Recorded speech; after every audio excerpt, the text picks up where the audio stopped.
দর্শক, এই মুহূর্তে ব্রেকিং নিউজ। মধ্যপ্রাচ্যে চলমান যুদ্ধ পরিস্থিতিতে জ্বালানি সংকট মোকাবেলায় একগুচ্ছ সিদ্ধান্ত নিয়েছে সরকার।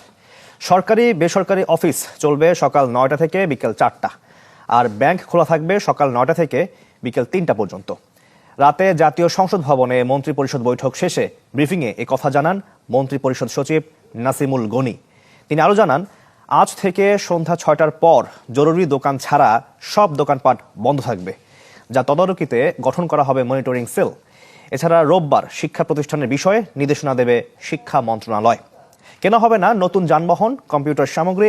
সরকারি অর্থায়নের সকল বৈদেশিক সফর বন্ধ করা হয়েছে বলেও সিদ্ধান্ত নিয়েছে মন্ত্রিসভা। অফিসগুলো আমরা কমিয়ে নিয়ে আসতেছি, 1 ঘন্টা করে 9টা থেকে 4টা পর্যন্ত অফিস চলবে, সকল অফিস। ব্যাংকিং গুলো চলবে আওয়ার্স 9টা থেকে 3টা পর্যন্ত।